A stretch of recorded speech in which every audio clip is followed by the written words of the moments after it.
Welcome back to the Stencil Girl YouTube channel. My name is Jane Vellante, and today I am using the L390. This is the Chrysalis Stencil and Mask, and it is by Flora Bowley. I absolutely love making watercolor floods. So you can see here, I sprayed my watercolor paper first with water, and I am just laying down color. And so I put the stencil portion of this chrysalis down, and I'm just filling in the stencil really loosely, not caring how wet it is, and I am going to let that dry. And so for the mask part of this, I am going to do another one, and this one I thought I would do kind of a faux rusty effect. And so I'm playing with another palette, and you see I'm just kind of making marks, spraying it, and I put the mask on, add a little bit more color, because you can add, you can subtract, whatever you want to do, and then I let that dry. So here it's dry and I'm pulling off the mask, and I didn't quite get the definition that I wanted to get. You can see some of those areas are just missing.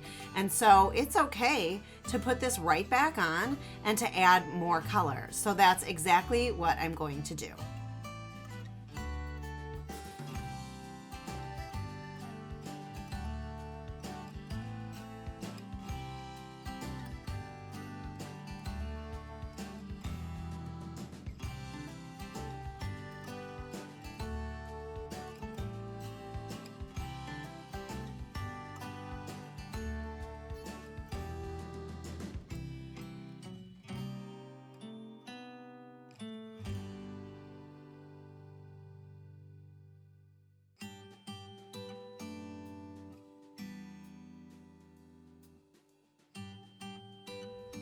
And so this stencil portion of this stencil and mask combination, I pulled that off too, and I really can't even see the stem with the colors I used. So I'm gonna go back in and try to add a little bit more definition and deeper, darker tones into this so that you can really see the definition of the stencil while still having really loose and fun color.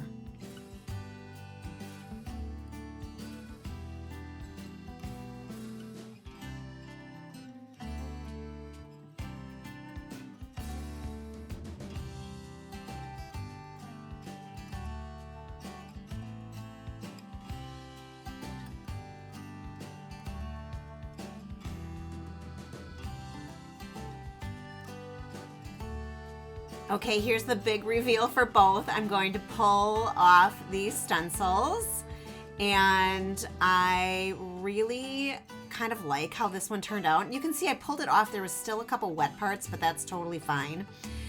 I pulled this one off and I decided that that rusty tone was too much. So you can go back in, this is watercolor, right? So you can go back in at any time and change the colors. You can add, subtract. So I am just going in with a little bit more of that teal color and just adding and subtracting as I go until you like the result.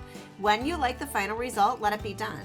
And I absolutely love using these for backgrounds. So when I actually pick it up to use it for a project, I can always change it at that time because it's watercolor, right? You can go back in at any time. So I really hope you will use your StencilGirl stencils and masks to try watercolor floods. They are so much fun. It's fun just to play and explore, and you can let these dry, put them in your paper stash, and grab them out when you are feeling inspired to create. Thank you so much for being here. My name is Jane Vellante. You can find me at janevellante.art.com, and happy creating.